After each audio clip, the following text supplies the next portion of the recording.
Mario Bros 2 est un jeu sorti en 1988 sur NES.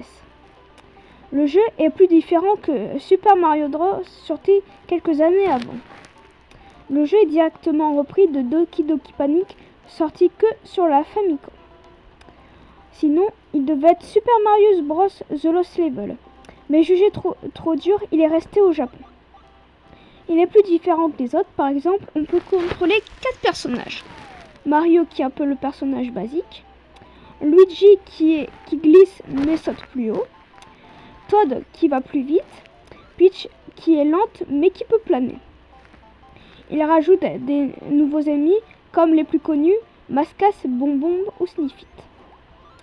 Le jeu rapporte plus de nouveautés de ça, plus de boss, et on peut, au contraire de Super Mario Bros, le premier, on peut aller à gauche et à droite, parce que dans le premier, on était bloqué à gauche si on voulait retourner en arrière. Le jeu est plus différent, ça se voit. En termes de graphisme, il est beaucoup plus beau, mais beaucoup d'éléments sont pris quand même de Doki Doki Panic.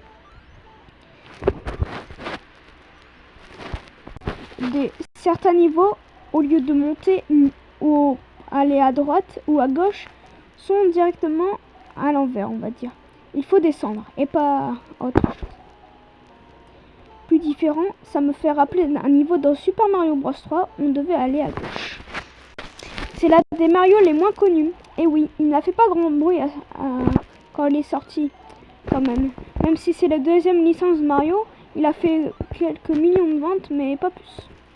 À chaque fin de niveau, il a une petite roulette pour gagner quelques vies. D'ailleurs, le boss final, on peut le voir dans quelques autres jeux Nintendo, par exemple le plus connu, Link's Awakening. Mais c'est la fin qui va vous dire comme si vous avez rien fait du tout. Et oui, en fait, toute l'histoire était juste un rêve de la part de Mario.